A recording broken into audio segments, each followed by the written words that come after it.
Hey, you might want to put on a helmet so it don't make a mess when I blow your mind. Hey, how you doing today? Name's Gabriel, so make a move out the way. Hey, who you trying to be? I can barely walk straight, so don't follow me. The finest insanity on your radio dial. The Flipside Radio Show. Hit me. So Flipside, the podcast, the fans of the insanity. It used to be a radio show, and I'm so used to calling it like Flipside, blah, blah, blah, blah. But no, you can download it either on iTunes or blogspot.ca. Just search for the MediaJack.blogspot.ca.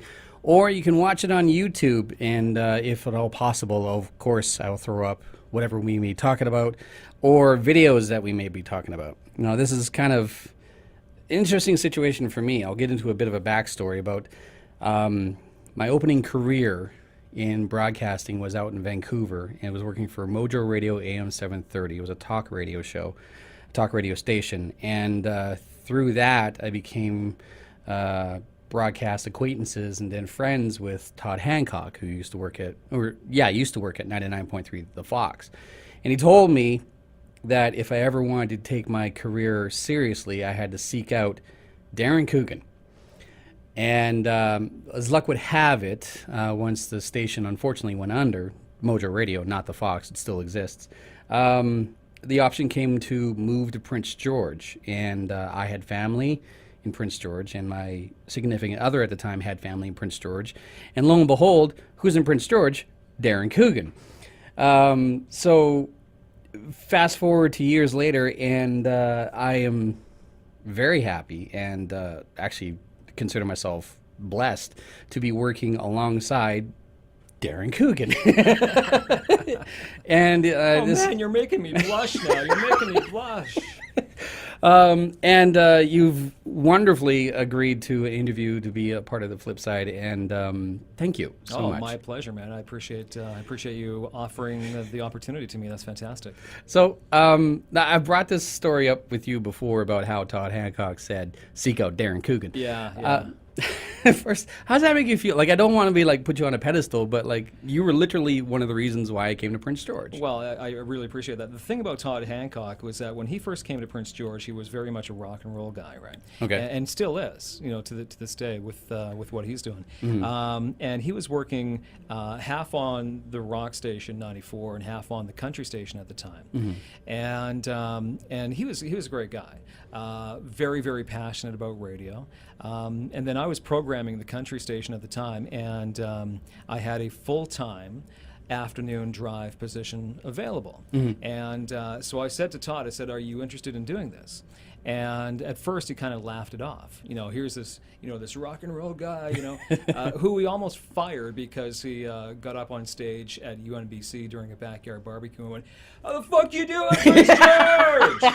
Right, and he's like a week here, right? And we're like, "Dude, you can't do that, man. You can't do that." Yeah. And so here he's being offered full time on a country station, and so I said, "Well, think about it."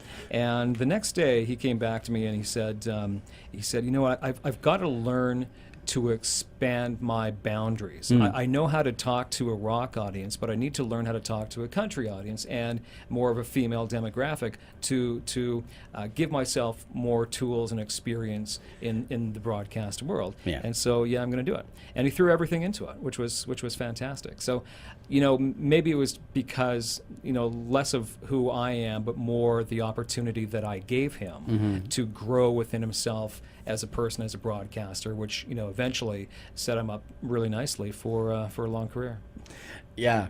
Actually, he would tell me stories about how you gave him the opportunity, but also about how he tried his best to find his own voice on a country station. Like working for the Fox, he was initially part of the Jeff O'Neill show. It was Todd and Jeff, or Jeff and Todd, and he was very much at home. But he would regale in stories about how he didn't think certain bits would work. But I mean, there are parallels no matter what music genre you're interested in. Yeah. And so his eyes were kind of basically opened to this entire concept that just people are people at the end of the day. Yeah. Right. Yeah, and nobody's defined by the music that they listen to. People have emotions, people have thoughts, people, want to engage one way or the other, and it's our job behind a microphone to try and figure out a way in which we can do that. Hopefully. Hopefully, we're still learning. Yeah, well, that's right. I mean, life is a nonstop learning process, right? Yeah, exactly. I can tell you a really cool story about Todd Hancock if you want. Sure. Like, I don't know if he's going to listen to this and go, my God, Coog, what the hell are you talking about that? Well, he might if I point it out. He was dating somebody at the station at the time who was doing the morning show, and this one time the morning show was live from a spa, and I was in the morning operating the show. Okay. And so it was a male-female co-hosting kind of team, and so they're down at the spa getting full body massages, and it's a lot of, oh yeah, oh yeah, right. And like a half an hour before the show was supposed to be done, Todd, who doesn't come in until 10 o'clock, he shows up like 8:30 in the morning. Door opens up and he sits down and goes, "The hell's going on, Coog?" And I'm like, "What are you talking about, man?" He says, "It sounds like the two of them are having sex or something. Are they? What's going on?" Todd, they're in different rooms, man. No way, they can't be in different. They're in completely different rooms. We got two setups. He's like, "Really?" Okay, so I don't know if you realized that or not, or believe me or not, but it was true. They're in different rooms. Well, it was fun. Yeah. Just simultaneous massages. That's all that was going on. Right? Yeah. Yeah, exactly. So, like, I want to know, like, we can't just sit here and tell stories back and forth about Todd Hancock, but I want to know, like, what is your broadcast history? What is your story? How did you get started, and what got you interested in broadcast? I grew up in Vancouver, listened a lot to CFOX. Yeah. I listened a lot into the States as well. There's a couple of stations in the States, KISW and KXRX back in the day, Gary Crow and Mike West. I just loved listening to guys on the radio. And one day I went down to the Fox in Vancouver asking for a tour just because I was interested in seeing the studios. And I chatted with the general manager. His name was Alden Deal, and he said, "Listen, if you're interested in radio," and at the time I wasn't, I just wanted to see the studio. He said, if you're interested in radio, take a night course at BCIT, and after you complete a night course, one single course, if you still want to see the studios, we'll set it up for you. So I did that. I went and I took a course, and this was months later, and I phone him up and go, "Hey, Alden, remember me, Darren?" And who? And so anyway, he set it up so I can come down for a tour, and I used to always listen to Darrell Hebert, who now lives in Prince George. No way. Yeah, on the Fox. He did the Electric Lunch, and I listened to that every day, and the tour was at that time, and I got to meet Darrell and see the Fox studio. And so I started thinking about this whole thing seriously. Went to a private radio college called Pacific Radio Arts. It was one of those in for a year and get out and good luck kind of thing. I had one of those. Yeah. Columbia Academy was very much like that. Very similar, yeah. Yeah. And but during that 1 year, I started working at LG 73, which at the time was, a powerhouse top 40 station. And Howie the Hitman, Howard Kogan, Right. he was on in the evening. And so he had a couple of us from the radio school in to help him out, pull commercials, pull songs and stuff like that. And it eventually morphed into us being characters, and it was Howie the Hitman and the Evening Mob. I seem to remember something that's ringing a bell. Yeah, and it was a great top 40 radio war between Howie the Hitman and the Evening Mob and Tarzan Dan, who was over on 1040 Kicks. Right.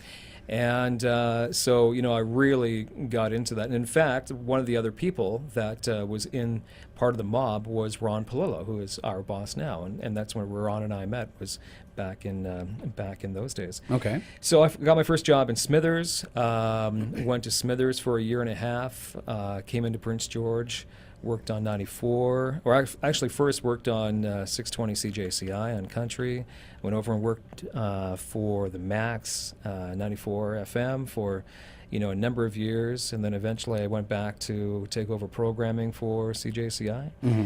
And then the time came where I needed to have a bit of work-life balance because all I was doing was working. And Ron and I had been friends for so long, played soccer together and everything. And a position opened up, and so I came across, more so for the lifestyle than anything else. And it was a fantastic decision to eventually land on 99.3 The Drive. Yeah. Well, yeah, like you seem like you're very much comfortable, and you have quite the following already. Like, you just tune in to any time that you're on Monday through Friday during the afternoon shift. And there's dozens and dozens of people listening. Well, here's the thing: is that unfortunately, it seems as though like just because we live in such a modern age that the call-ins don't come in as frequently. But I can tell you that being out and about whenever you're on air, like I can walk into any random store, and chances are they have it tuned in to our station. Yeah. Whether it shows up on ratings is completely up in the air. But I mean, but people know who you are, right? They recognize your voice, and you are like a staple and have been here in Prince George for quite some time. Well, you stick around for 24 years. Eventually, people figure out who the hell you Oh, are. him! Right? Yeah. So, but broadcast was just something like, hey, this could be something. This could be interesting, and it just piqued your interest at an age to a point where you had the opportunity to take a couple of courses. Yeah. Yeah. I had no idea that anybody could get into radio. I didn't know really what was happening, except for the fact that there were these wonderful personalities on radio, and I just loved listening to them. And a lot of people listen to radio for the music. I always listened for the music, obviously, but I really identified with the hosts or the DJs or the personalities, whatever. I thought perhaps they were born in some sort of laboratory and they were bred to become these radio guys, right? And then when I found out that there's actually a school you could go to, and go from there. And it's a weird thing, and you know this as well, because most places where you go to work, after you've gone to school, you go to work and you start working on the job, and you make a mistake, and you can just kind of correct it right there. Sometimes people know about it, sometimes they don't. But every single mistake that we make, learning how to do this job, and still today, people hear it. Yeah. And so it's an odd thing letting everyone hear your mistakes, your fumbles, and your screw ups, right? Yeah. But it's live, and so it is what it is. Yeah. You prefer live over recorded. Oh God, yeah. God, yeah. Good. I'm not alone on that one. Yeah. Yeah. No, it's weird. I certainly discovered that it takes a certain mentality to choose to be in this line of work. First of all, it's unforgiving. Like me being so many years just volunteering my time, where like I'm not making any money, I'm not losing any money, but just I wanted to be a part of it, and so my only option was 93.1, where this show initially started, and it gave me a great forum, but like hours and hours of just volunteer time, just because I'm learning, I want to be a part of it, and I'm helping my station grow as well as I'm learning and I'm getting feedback and whatever. It takes a lot of dedication. Like you're not going to find some guy out there or some person out there volunteering to be a cashier or dig a ditch or pound metal or whatever, right? Like it's an interesting industry that we have chosen. Yeah, and that's the way of the entertainment industry in general, right? There's always going to be if you want to get into to acting, you start by volunteering in your local theater companies and things of that nature. Then you intern and whatnot. There's same with sports. You practice and you practice and you practice and you practice and you get on a team, and then eventually maybe you make it to the big time. But you're absolutely right, though. It is a strange business that I think it might have something to do with, one, you don't have to lift heavy objects. True. Two, you get to listen to music or blab throughout the day. Yeah. And three, occasionally you get a free concert ticket. So, what's not to love? Or dinner. Eventually, sometimes Kelly O'Brien shows up with pot shows, and away you go. Yeah, you can't complain about that. Or pizza every once in a while, that shows up, or pastries in the morning. Yeah. That was kind of like, as for me, like I discovered radio was a thing when I was 7. And that was like the the story I've told many times, but I don't know if I told it to you, but about how my father brought home an AM microphone. It was about like 1.5 feet long, bright yellow. He had to tune it to the home stereo, and then you can hear your voice coming through the speakers on the home stereo. And my father, like, apparently I wouldn't put this damn thing down. And my father would tell me that, there's people out there who do this. That voice you hear on the radio is actually someone in a studio somewhere. Like, this is a point in time where I thought teachers lived at the school. Yeah. So to know that, first of all, they don't live at the school, and second of all, the voice on the radio isn't just an entity, it's actually someone, blew my mind. Yeah. So, like, at that point on, like, I volunteered my first volunteer as a public speaker was reading the lunchtime announcements in my elementary school. Oh, I'd love to hear a recording of that, man. That'd be fantastic. You and me both. Unfortunately, the only thing that comes close is like home movies, but Yeah. it's not even the same.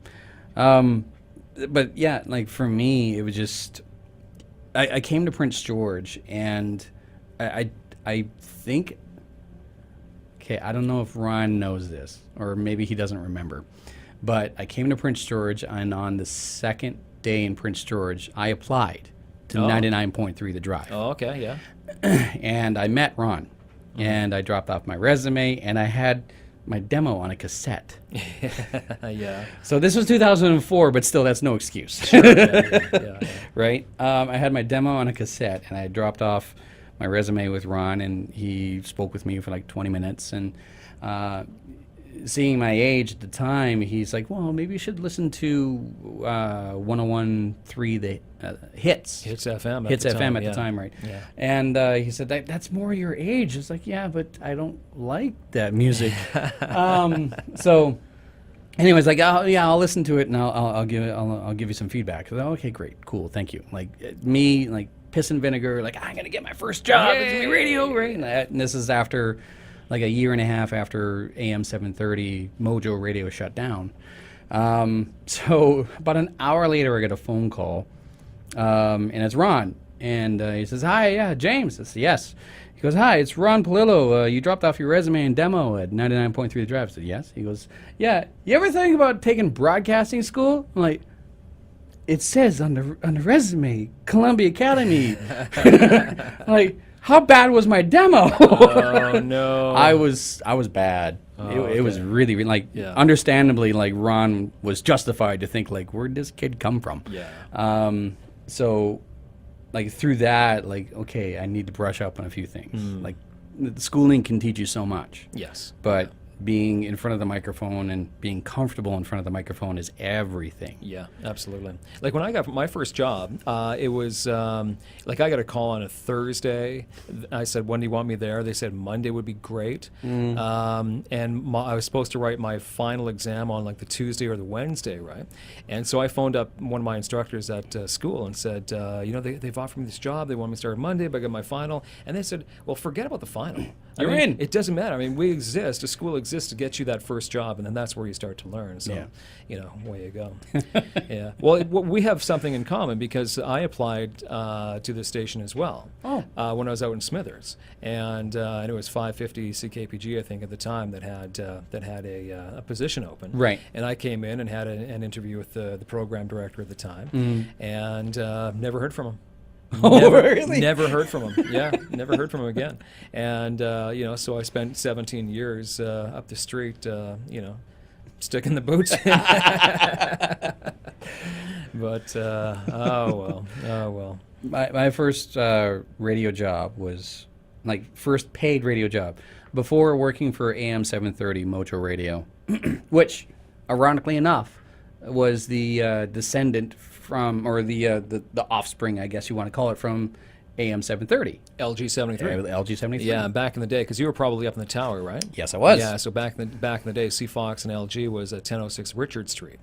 Oh, yeah. Legendary location, which is Yeah. completely demolished now, and probably a condo set there or something. Or a McDonald's. Yeah, but and it had like just a great vibe. Yeah, but anyway, sorry, go ahead. No, that's fine. That was my first paid job because I was actually a part of two other radio stations but just volunteering. Okay. One of them was work experience, and that was 85 Radio Max in Abbotsford, and 104.9 Star FM in Chilliwack. Oh yeah. And so those are my volunteer positions, but my first paid position was being the producer operator for the Bill Courage show. Oh, Courage was fantastic. Courage is fantastic, but he also taught me a lot of things. Some of them good and some of them not so good. He taught me, and like, you can go into a talk show or you can go into any show with a plan, but that plan can go out the window in an instant. You got to be flexible. Yeah, exactly. I remember when I heard that I was going to be his operator producer through my own personal connections, I found Bill Courage's phone number, and I called him up and said, "Hi, Bill, it's JD. I'm going to be your producer operator." He goes, "Oh, hey, how'd you get this number?" It's like, so-and-so gave it to me. Anyway, so our first show is like tomorrow. What do you want to talk about? And I want like a plan to strategize this all out. And all I heard on the other end of the phone was laughter. Like, son, you're just keep up with me. That's all I can say. Yeah. Right? Click. Hang up the phone. The next day, everything was over my head. I had to struggle and fight to just keep up with everything. And I had 4 computers, 4 different keyboards, as well as the actual production board or the on-air board in front of me. And I had everything just like, if smoke could have risen because I was working so fast. Yeah. Right? Yeah. But Oh, that's awesome. it taught me a lot of things. There was a point I was trying to get to, and I completely blanked on it. But Good things, bad things he taught you. yeah, good things, bad things. Like, he taught me that you have to be flexible. Yeah. You have to be comfortable in front of the microphone. You have to be humble, but also have that bravado about yourself. Like, you know, you're having a good time, and also like I can be king shit, but at times I can also be an idiot. Yeah. Right. Yeah. But the other things he taught me was like, if ever you screwed up, it's live and on the radio, you will be called out. Yeah. And there was a couple of times where I would hit the wrong commercial. I would suddenly throw a microphone on when I shouldn't have, or a microphone wouldn't cue when it should have, or whatever. And it dropped the show. And it was clear that I was, like, unfortunately, just a producer or operator. It was tough because I was bringing down his energy. It's like every light in the studio is now cast upon you, right? Exactly. Everything else. Did it get dims. warm in here? I know, but it definitely, like, it taught me, like, be on your toes. Yeah. It's not something you can just kick back and just try to wing your way through. I'll tell you one other one time that radio kind of got into my head, and this was, I think it was 87. I'm not too sure exactly when it was, but it was during Roger Waters' Radio Chaos tour, and the concept album of Radio Chaos that Roger Waters did in the 80s is basically the setting is a radio station, and there's this guy who's kind of a shut-in calling into the radio station. This relationship with the DJ, who is Jim Ladd from KLOS, legendary guy, and this character Billy. And so anyway, when Roger Waters went on tour to promote this album, Jim Ladd came with him. And so when you came into the venue, Jim Ladd was up on stage, had a full radio studio set up on stage over towards the side, and he was doing a radio show. He was back selling music, and he was talking, about the songs and talking about things that were happening in Vancouver and all that kind of stuff. And as part of his radio show on stage, he brought out Roger Waters, and they went into Radio Chaos. And Wow. he performed his parts from the album live as if he was part of the band. Okay. Then during the intermission, so they did the entire album of Radio Chaos. Took an intermission, Jim Ladd stayed on the stage. And he brought out Eric Weston, who at the time was on CFOX, and talked about concerts coming up in Vancouver and things of that nature. And then he brought Roger Waters out, and they did an interview as if Roger Waters was in a station doing a radio interview. And they had this red British telephone booth in the middle of the auditorium, and they obviously had people kind of lined up because people would call from the phone booth as if they're calling the radio station on stage and ask Roger Waters a question.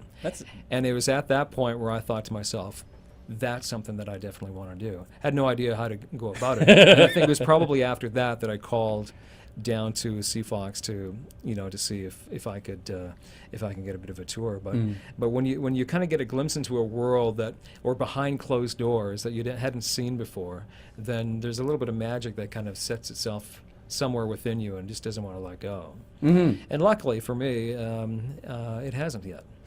Have you ever found yourself in that one situation or scenario where you literally find yourself either in a studio or a special event or something like that, and you just kind of take a step back from yourself and go, they're paying me to do this? Yeah, and sometimes I also take a step back and go, holy crap, people are actually listening. Really? You're listening? Oh, excellent. Okay.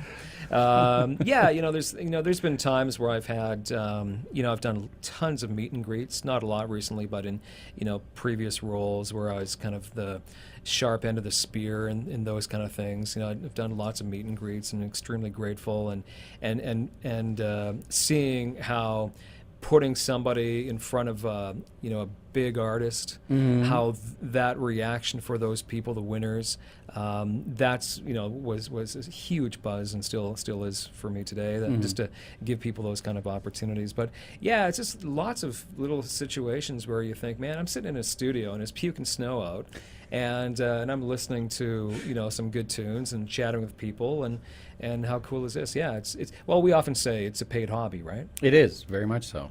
Yeah. Like you know better than anyone else. Like for me to just make ends meet and make a lot of this possible, my 9 to 5 is I drive big truck. Yeah. Right. Yeah. So yeah, to be in a studio where like, hey, there's a microwave right there and a Keurig machine right here, and I can have coffee and I can look out the window and go, I don't have to drive in that. Yeah. And I'm still getting paid, right? I know, yeah. Well, since you started here, I'm so happy for you because JD has been so kind and not brought up the fact that he applied, to me a number of times and I didn't give him a job. Right, and they said come see Darren Coogan, and you were over there. So yeah, I know, and but I was always cheering for you. I was always cheering for you, and I was happy that you stuck at it, and that you were having an impact in the community on CFUS and enjoying. You were enjoying everything about radio with the exception perhaps of the paycheck. And to be honest with you, at the starting wages, there's really not much of a paycheck. No, it's not. So when you finally got the job on a commercial station here, it was just like, oh man, I'm so happy because for so many years I was outside of any ability to hire or do anything of that nature. But it was great to see that somebody that has a passion and a persistence will eventually find the payoff. And this is just one more step along what I think is going to be a fantastic career for yourself. Well, thank you. Yeah. It was very evident that I wasn't qualified enough. I wasn't experienced enough. I wasn't comfortable enough, and perhaps I just didn't fit into what you had available over at the other stations. But I do remember Kim volunteering at CFIS. Yeah, and her like, hey, how you doing, and how are things, and you need help with this and whatever, and Darren says hi, and every time Darren says hi, I'm like, oh, I'm so excited, that bastard. Well, I never took it personally ever, right? Oh, because like my resume, my professional hands in the dirt resume is stupidly long. Like we literally had a contest a couple of years ago on the flip side where everyone in studio had to do their best to guess how many jobs I've had, and then we get bonus points to get specifically what jobs I had. And I think last tally of individual unique employment positions for myself, I'm like 37 years old, and like those positions are like in the high 40s. Oh wow! But it's not just like I can't hold down a job. It's just like I have this job and this job and this job. Yeah, absolutely. Right? Yeah. So yeah. No, you're very dedicated to whatever you do, and you have all these other jobs, in essence to keep you afloat so that you can play radio. Right? Exactly. Yeah. And to this day, it's exactly the same. Yeah. But yeah, when my drive for being in the radio has never never stopped. Once I made that decision when I was a kid, and then I just lined up my life with that, you know, taking acting lessons and taking singing lessons and getting practice being out in public and theater and public speaking and then volunteering at radio stations and learning how to write and everything like that. Like everything was going in that direction. So yeah. So for me to waver on that or be like, maybe radio's not for me, would just be like me throwing away 20 plus years of my life. Yeah. And just, I couldn't do it. Yeah. But having said that, you're like, yeah, I applied to you a lot. I know. But, you know, the thing also is that by virtue of this market, there's smaller markets out there. Yeah. And often, you know, you would get resumes and demos from people who are already on air, you know, and in smaller markets, and now they're looking for the next step to the bigger markets. And sometimes it was like, it's, you know, a bit of a, I don't know. Sometimes it's a bit of a crapshoot when you don't necessarily know kind of, you know, what's best. Yeah. And sometimes you go for experience, and so anyway, I apologize, man. Please forgive me. Please forgive me. I told you I don't hold a grudge. It was frustrating for me because not solely because of you. Like I believe, like knowing now, like I've been in management positions a couple times already, and I know the hiring, firing process and all that stuff. But it was frustrating for me because, like, building rapport, building a relationship, a communication with you, and then you moved from the other guys over to here, and then having to get to know someone else and introduce myself, and then rebuild that, and it turned, you know, long story short, that all fell apart because of one specific broadcaster, but that'll just go by the wayside.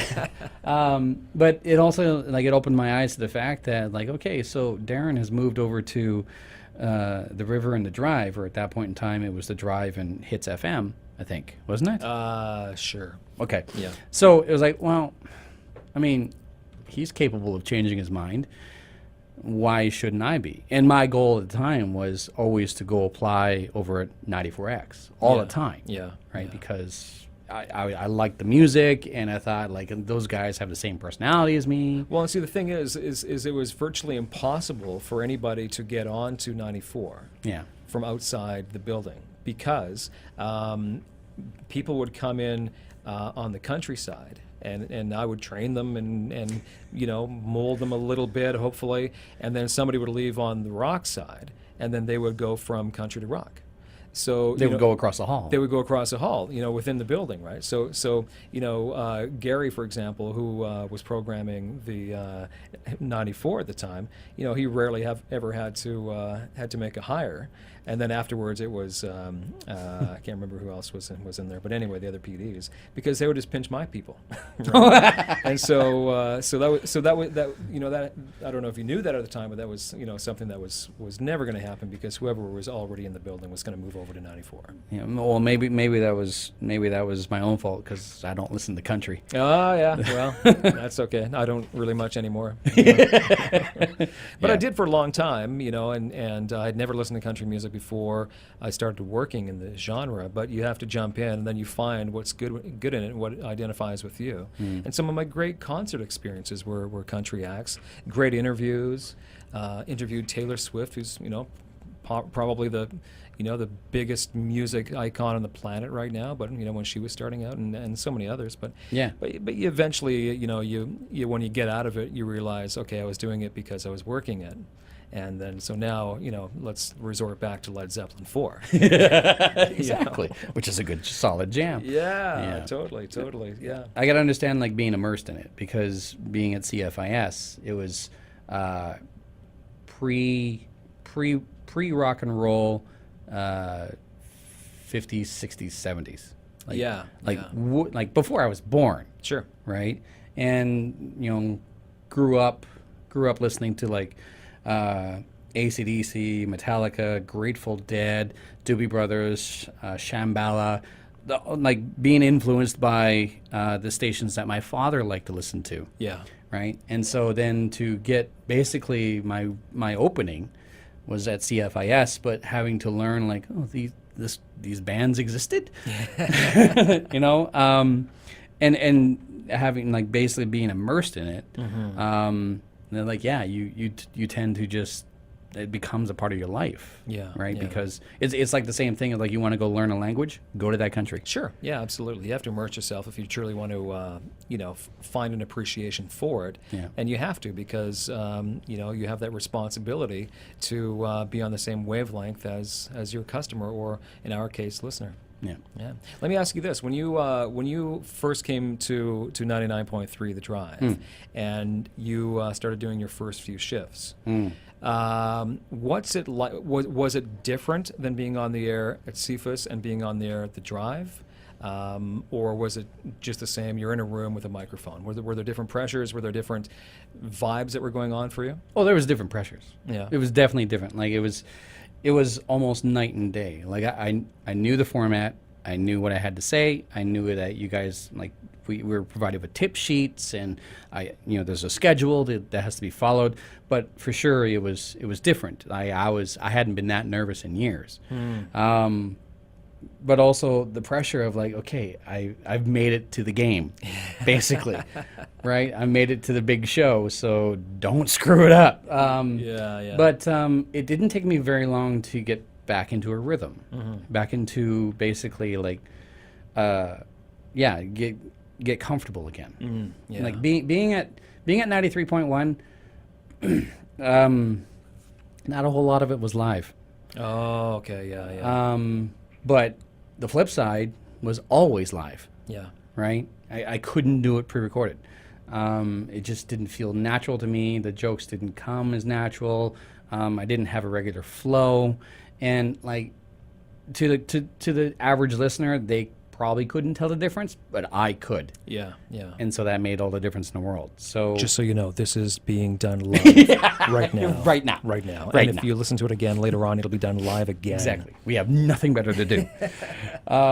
So that was like yeah, I could pre-record all day. I could sit inside of a studio and pre-record for the entire week, right? And no one would really know the difference because the topics I would bring up aren't topical. The things I would bring up were like current events, but like were current events from like a day or two prior. Yeah. So I could do it. Oh, it sounds like you're talking about my show. No. No, you're always live. But the flip side, like I loved it. I craved it, right? Because it was live. It was everything was out. The lights were on. The microphone was hot, and you left everything out into the open, and there was no room for error. So, fortunately for me, I basically created my own setup to be live on the drive. But I was nervous. Oh my God! Yeah. I know when I made the switch over here, I was crazy nervous. Really? Oh God, yeah. But you've been a part of it for years. Well, you spend 17 years in one building, and then you go to the competitors. Yeah. And then you're on the air, and so there's various pressures like that, and I was crazy nervous for the first couple of days, and then I got okay for the next couple of days, and then I went on a 3-week vacation. And then I came back, and I was nervous for a couple of days, and then it was just like, who cares? Just go on and talk, have fun. I was actually fortunate. It's coming up on the 1-year anniversary of me actually being employed. Oh, is it? April 1st. Oh, fantastic. Yeah. Oh, cool. I remember that because A, it was my first day. B, it's April Fool's Day, and C, it's my sister's birthday. Aw, yeah. So nice. so all that. But I was fortunate because not even 2 months into my employment here, and you, Doug, and Ron all wanted to take time off, and poor Mike Austin got sick, so I ended up working 35 days straight on air every day. Yeah. And frying pan to the fire, like, you're gonna learn, boy. Yeah. So I worked your shift, Ron's shift. My weekend shift was extended, and it was just nonstop. But like I got comfortable real quick. Yeah. Right? Because you get you get bombarded with so much work or so much of something, you adapt or you flounder. Yeah. Yeah. So because of that, like, man, I got into a rhythm so good. Unfortunately, like, Ron came back from his holidays, and we sat down. It's like, how are things? How are things? Oh, I'm absolutely loving it, right? But then Ron realized the schedule that he put me on is like, no, seriously, how are you? Are you okay?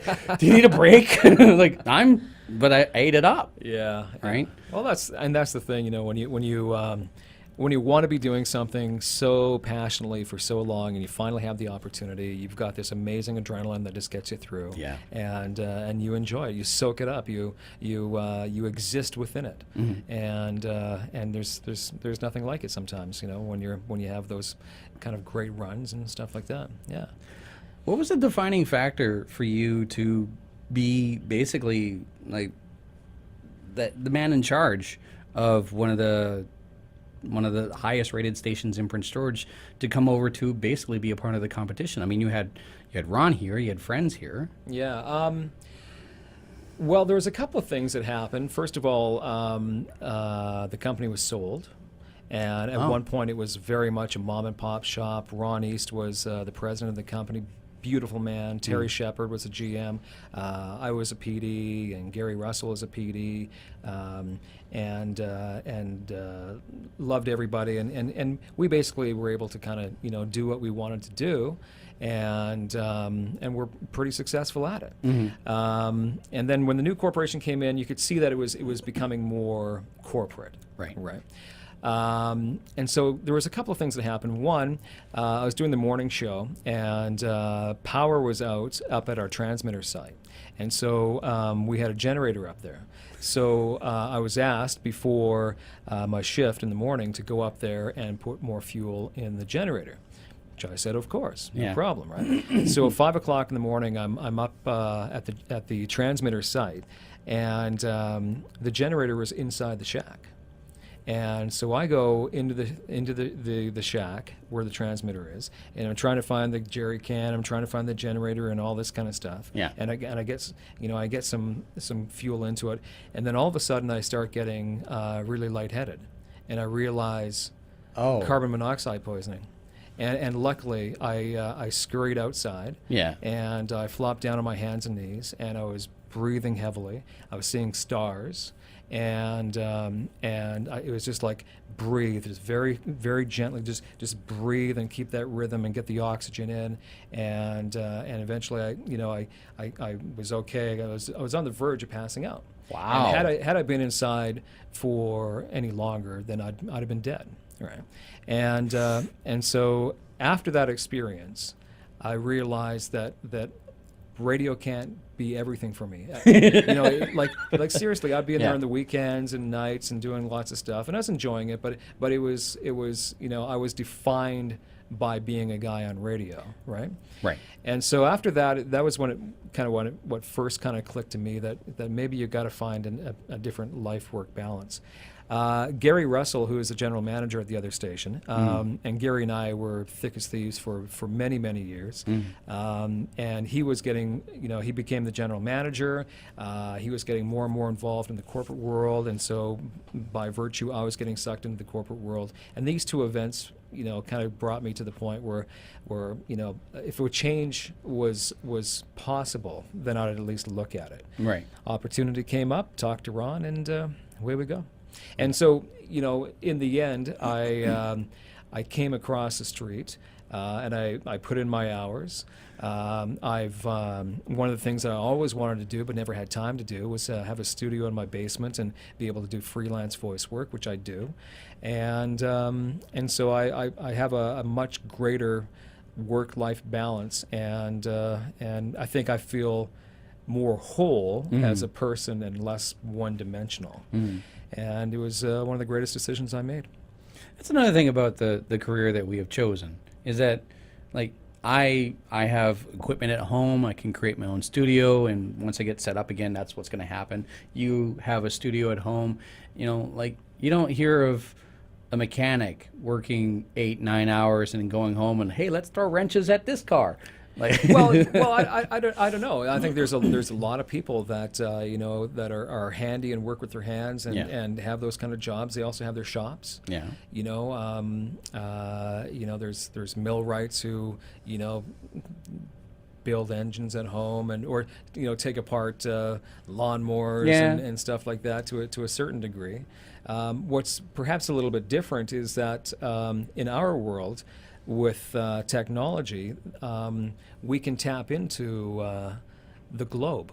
That's true. You know, so you can do stuff, and here you're doing a podcast, and somebody, you know, in Denmark could be listening to it.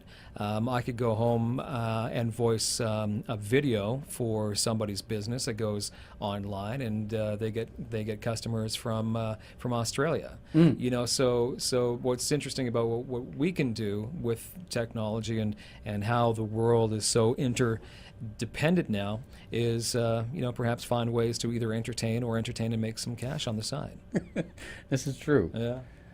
Someone was looking in the window like, what the hell is going on? Curtis, shooting the shit. Come in. Nothing serious. It's okay. Yeah. I was thinking, like, because, you know, much like you, like, as much as radio, like for me, radio is everything, right? Like, I love all media. Social media can be a pain in the ass, but I love all media. And when it comes down to it, like, I'd rather have a career in radio than anything else. Like, on my bucket list, like, I want my voice to be in a cartoon, or I want my voice to be in a video game. And I think that would just be like, that's the one thing, like, I can buy the cartoon DVD set and then it's me. Or I can buy the video game and I can listen to my dumb ass in a video game. Yeah. Right. But And that'll happen for you. Eventually, I hope so. Yeah, that'll happen for you. But for me, like, I did have that one moment where, like, okay, I need to do something. Like, my life can't revolve around this as much as it has anymore. And that was actually the one time where I had to leave town. I went to the oil field for like a year and a half. Yeah. And that was tough.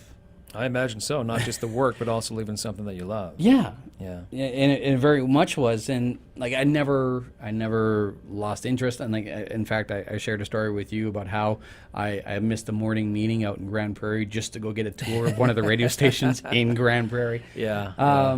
And I totally did it on purpose. And I knew that it was still in the back of my mind. Like, yeah, I'm out in the oil field and I'm learning these incredible skills I never thought I'd ever get. And I got my Class 1 license, which was always the backup for me, but always in the back of my mind, like, I miss being on a radio. I miss being able to sit down at a computer, see waves on the screen, being able to recognize, okay, there's that. I need to fix that, and that's an and I need to get rid of that. Yeah. So I missed it. That was actually one of the defining facts of why I left Grand Prairie and came back, because I got homesick. Yeah. For radio. Yeah. For me, it was when Sirius Satellite Radio, well, first it was Sirius Radio, and then it was XM Radio, and then both of them came together. I was getting a lot of comments about, like, oh, satellite radio, it's on its way in, and what are you going to do? Like, oh, domestic radio and mainstream media is going to be kaput because of satellite radio. Like, did you ever get that feeling? No, because a lot of people were saying the same thing when TV came in.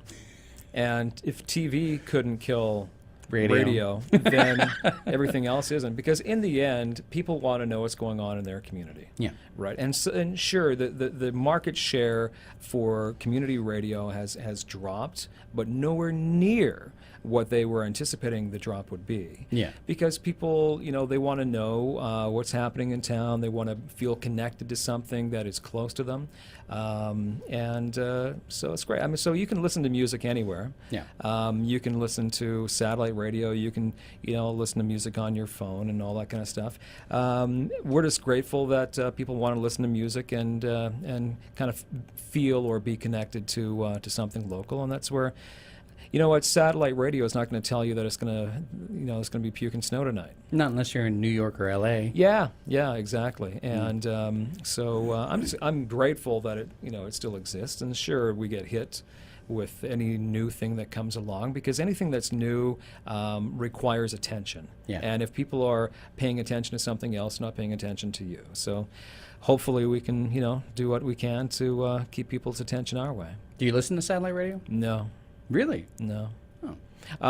I don't really listen to a lot of music at home, and when I do, it's usually not stuff that we normally play.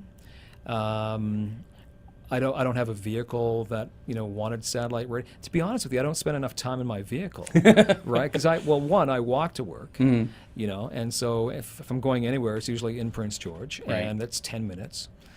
So Beautiful thing about living here. yeah, and so if I'm listening to music, it's usually on YouTube, or it's Ed Sheeran or Jesse Cook or something different than what I'm normally playing. Fair Not that I don't like it or appreciate it. Yeah. 'Cause you hear it a lot. Yeah. And so so I don't really listen to a ton of radio outside of the morning when I'm at work and then when I'm in the vehicle. Right. Yeah. Do you think there could be a Darren Coogan talk show? No. No, you don't think talk radio is for you? Oh, I love it. I mean, doing this with you is fantastic. I mean, and I appreciate it. Yeah, and when I have guests in, I have opportunities to chat and interact and things like that. Those segments I enjoy immensely when we have them on the show. I just I don't think there's going to be a talk station in town ever. I have no plans of leaving town. I don't think anybody's going to go, hey, that guy can do a great 45-second break. Let's get him down to do a talk radio show. An hour, 2 hours, Yeah, 4 there's- hours. There's people that are far more smart than me. I don't have the. Honestly, I don't have the smarts to do it. I don't No? think. No, I couldn't talk about a lot of local topics with any real authority or knowledge, other than just kind of a skimmed surface understanding. Yeah. Yeah, that's one thing I've always idolized. Like, I was, while at CFIS, I begged and pleaded to be Ben Meisner's producer.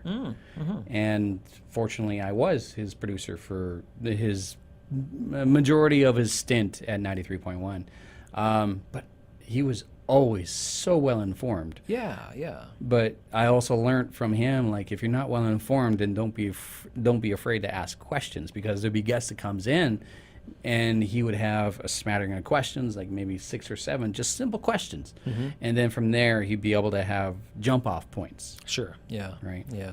But he's, like, Meisner was always incredible for Yeah. just being knowledgeable, right? Yeah, and he was fantastic, and those kind of people are in a different world altogether different radio world altogether than me. Those are the kind of people that I'd have a very quick conversation with, because I would feel that, okay, pretty soon if I talk too much, I'm going to be, it's going to be revealed that I'm just a doofus that likes Led Zeppelin 4, Then I have Well, to... I understand your political thought on that, but what do you think of When the Levee Breaks? It was the drums were actually recorded at Headley Grange in a staircase, and whatever. It's a Mitch Hedberg skit. Yeah. One time I'm probably getting it wrong, but he met some sort of celebrity, but he didn't know what to say, so he basically walked up and said, "Do you like toast? I like toast. Let's end this conversation," and walked away. Yeah. Well, it's always interesting, chatting to, like, I've had an opportunity to chat with a lot of celebrities, and it is, it is kind of weird and fun at the same time to try and find the humanity inside an interview, right? Because they get asked all the questions about their new album and the influences and blah, blah, blah, blah, blah. But if you can break through that somehow, and I'm not saying that I'm great at it or anything of that nature, but I've had a few times where you break through, and all of a sudden you're just talking to a guy or a girl, not a star. It's gold, and it feels fantastic. Can you recall an interview that just kind of just opened up? A couple of years ago, when not Def Leppard, Deep Purple were coming to town. Oh, yeah. And I was talking to the lead singer, Ian Gillan, and he was over in London, and I was here, and we chatted. And so at first it was, about Deep Purple and all that kind of stuff. And I said, so I understand you're a Queen's Park Rangers fan. Queen's Park Rangers, a football club in London, and you could just hear his voice. Oh yeah. All of a sudden, he kind of went from kind of slouched at the back of his seat to oh yeah. You could sit up. And so we talked football, right? Yeah. Because it's soccer, and it was really a genuine moment. And I found out something really neat because there was a guy who played for Queen's Park Rangers, who was a legend. And so when Ian Gillan was doing one of his solo shows, this guy was at the show, and he found out that this guy was at the show, and being a big fan of Queen's Park Rangers, he said, well, I want to meet him, bring him backstage, right? And so he's talking to this guy, and I can't remember his name, unfortunately, but he says to him, so what'd you think of the show? And he kind of leans forward and says, it was good, but it's not Deep Purple. and that was a catalyst for, at the time, Deep Purple wasn't together, and that was a catalyst for getting Deep Purple back together. Holy smokes. So it was kind of neat. I just kind of threw the soccer question out because it's a great story, and it came back to music. Right? That's so cool. Yeah. I was lucky. A couple of years ago, I had a chance to interview Colin James. Yeah. I would say about 6 years ago.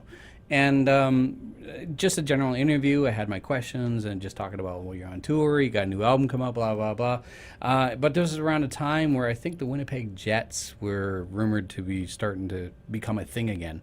And so we ended up going into talking about hockey and then football. And oh my goodness, the Winnipeg Blue Bombers and Colin James are like tied together like you wouldn't believe, and ended up just yapping about CFL football and the Blue Bombers for at least 15-20 minutes, and I'm going like, oh, you gotta go.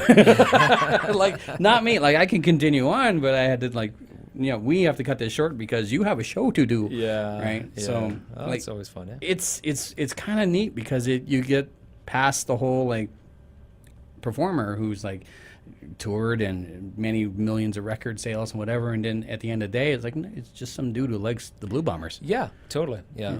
It's and that's that's what I learned through meeting some people. But I think most people realize that once you get a little bit older and you're not no longer a teen, and think that the world stands on these different people. You get to understand that they're just real people. Now that doesn't mean that when I found out that Jimmy Page, one of the houses that Jimmy Page from Led Zeppelin once owned, was not too far away from my grandmother's place, I sought it out. That doesn't mean that a couple of years ago when Kim and I were in England and I knew where Jimmy Page lives now and found out where exactly he is, we went and stood in front of his house and took pictures. So there's still things like that'll happen. There's that fanboy element. Yeah, but in the end, Jimmy Page had to drop his pants and take a poop inside that house, just like everybody else, right? Just like everybody else. So. All right, didn't want to go there. Sure. Well, So, general employment question. A question I get to finally ask you. Okay. Where do you see yourself in 5 years? Where do I see myself in 5 years? I see myself exactly where I am today. Happy? With the exception that we've talked about. I do freelance voice work myself, and that's a cool thing that I do that brings me some cash, and in essence, it funds my travels because I like to travel. But I would see that side of what I do to have grown more, and just giving me the ability to do more things and to pay things off if need be. But in terms of my 9 to 5 or my tour of duty being 10 to 6, not much else. Hopefully going on air and having fun, and hopefully that comes across to people that are listening, and hopefully engaging with people and giving people opportunities to have some cool experiences. So not a lot I don't think would change, other than perhaps just that other voice side that I'm growing, and basically that's in the short term world, it's paying for my travels and fund money. In the end, I'm hoping that that'll be something that I can do in my retirement. So when I ever do retire, I will have this other thing that will allow me to still be behind the microphone and maybe collecting $1 or $2. and nothing wrong with that. I mean, that's one of my big goals for this year is I've been pushing YouTube very, very hard. Yeah. And I got projects on the go and whatnot. So the same thing, like to have the dream of do what we do, but also do it on our time and work on our projects and maybe get a kickback from it is like, that'd be incredible. Yeah. Would you ever consider taking a co-host? And this is not an application from me. Well, it's always fun to work with somebody. The reality in the market that we work in is that you're not going to get a co-host in the afternoon. I will never do a morning show again. I mean, I'll cover for Doug when he's gone. I'll cover Right. for morning shows when they're gone. But I will never, ever, period, actually take on a morning show again. So that would really be the only opportunity for a co-host. If somebody would, if management said, "Hey, Coog, what do you think about having a co-host in the afternoon?" Then yeah, it'd be fun to do. In the meantime, I just enjoy these kind of opportunities, or whenever I have somebody in the studio to play around with. So You and Mark have a great rapport together, and Mark Wheeler is he's just a wonderful, humorous bundle of energy in a Hawaiian shirt, and he's always great. Like when I cover for you, Yeah. and Mark comes in, it's like, oh boy, like this. I'm looking forward to this segment because he's always knowledgeable, and Yeah. his brain is so full of wonderful, useless information. Oh, fantastic! Yeah. and that's another example of surrounding yourself with people who are smarter than you. Yeah, well, big time. Yeah, and and if you can do that and still hold up a conversation, then the more power to you. And that's the thing with me. I love having people in the room where I can learn something, or I can play and give them the opportunity. Because Mark is so creative, right? Yeah. And so here's a great opportunity for him to to show off his skills and something that he's really, really talented at, and I get to have fun. Besides, people just don't want to hear me yapping all the time.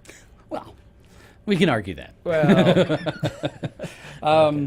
Before we wrap it up here, what would you give as a form of advice to someone who's thinking about a career in broadcast media? Volunteer, because before you make the investment into a school or something of that nature, get an understanding as to what it's all about, and then if you like it, then you can take the next step. And both of us have done that, and I think it really sort of clarified that this is something that I definitely want to do. So volunteer, get an understanding. You got to get some schooling to a certain degree. I think a lot of companies now. Maybe not so in the past, but a lot of companies now for smaller stations, it's all run by HR and Big Brother and stuff like that. They want to have that document, so you got to do that. But make sure that you love the actual process of what you're doing, not the byproduct of it. Right. The process being actually, conversing with people and connecting, as opposed to the byproduct of, I just want to listen to cool tunes, or I want to be a star. My friends think I'm funny. Yeah. Oh, my aunt said I got a great voice for radio. So volunteer and enjoy make sure you're focused on the process, and then eventually any of the other byproducts will hopefully come along. Awesome. Never, I honestly thought that this sit-down conversation would ever happen. Honestly, I thought it was going to happen in a pub sometime. Maybe. Being that there's some microphones in front of us, that's okay. Well, we could fix the other part. Yeah. Darren, thank you so much. Oh, thank you, man. I mean, this has been really cool for me to. I'll sit and chat radio with anybody anytime, or just sit and yap with anybody anytime, whatever. But once again, I just want to say, it's so cool that you're doing this, on your time because you're passionate about it, and then you've got to a point now that your passion is also giving you some bucks for it, and the growth that I've seen in you from April 1st last year, where perhaps it was this foolish guy on the radio, to where you are now. I mean, you can see the comfort level and the growth, and you've got tons of talent and lots of future in not only this radio business, but also the other media jack worlds that you spin in as well. I like how you threw that in there. Thank you. You're welcome. Blatant product placement. On that, if you want to push yourself, I mean, do you have a website or anything like that? Because you do your own freelance work as well, right? If you want to go to DarrenCoogan.com, that's totally cool. Like I do videos and stuff for people on their websites. I just voice. I don't produce anything or do any visuals or anything like that. But if you've got words on paper that you want somebody to say them, Someone smooth and suave. well, yeah, then yeah, DarrenCoogan.com. That's cool. But yeah, so in the end, support local radio and enjoy the fact that we're having fun and enjoying what we're doing with you. Exactly. This has been The Flip Side, the podcast for the fans of the Insanity. My guest today, Darren Coogan, the legendary, the one and only, one of the reasons why I came to Prince George, as weird as that sounds. Thanks again. Also known as a guy known to dozens and dozens of regular radio listeners as who? Catch you next time.